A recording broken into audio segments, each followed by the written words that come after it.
Text to speech CapCut mobile. Hello সবাইকে, কেমন আছেন?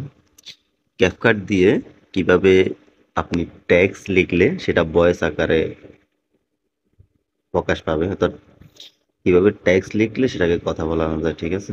Text to speech. তো আমরা ক্যাপকাট ওপেন করি, একটা ফজেট নিয়ে নিই আমরা। আমি একটা প্রজেক্ট নিয়ে নিলাম।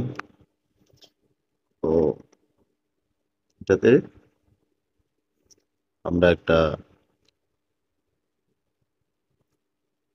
টেক্সট লিখবো এবং সেটাকে কথা বলাবো, ঠিক আছে? যাতে জিনিসটা বোঝা যায়।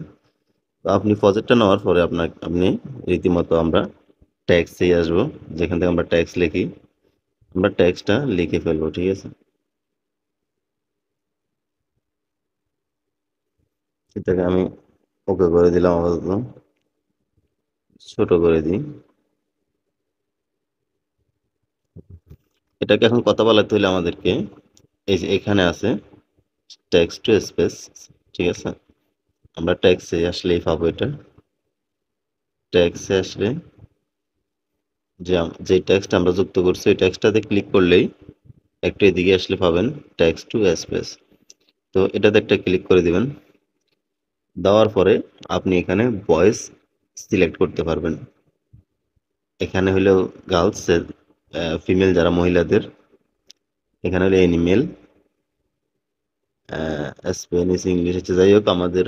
আর এখানে হলো মেল, অর্থাৎ পুরুষদের।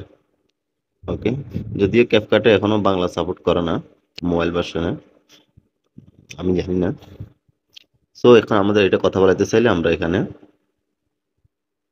How do I add text to speech on CapCut Mobile? আপনি এখানে অনেকগুলো ভাষা আছে normal, How do I add text to speech on CapCut Mobile? ঠিক আছে? এটাকে দিয়ে কথা বলাতে পারেন। How do I add text to speech on CapCut Mobile? এখানে অনেকগুলো ভাষা আছে। How do I add text to speech on CapCut Mobile? So এতটুকুই, এখন এটা জায়েজ হয়ে গেছে। How do I add text to speech on CapCut Mobile? So এতটুকুই, ধন্যবাদ, ভিডিওটি দেখার জন্য।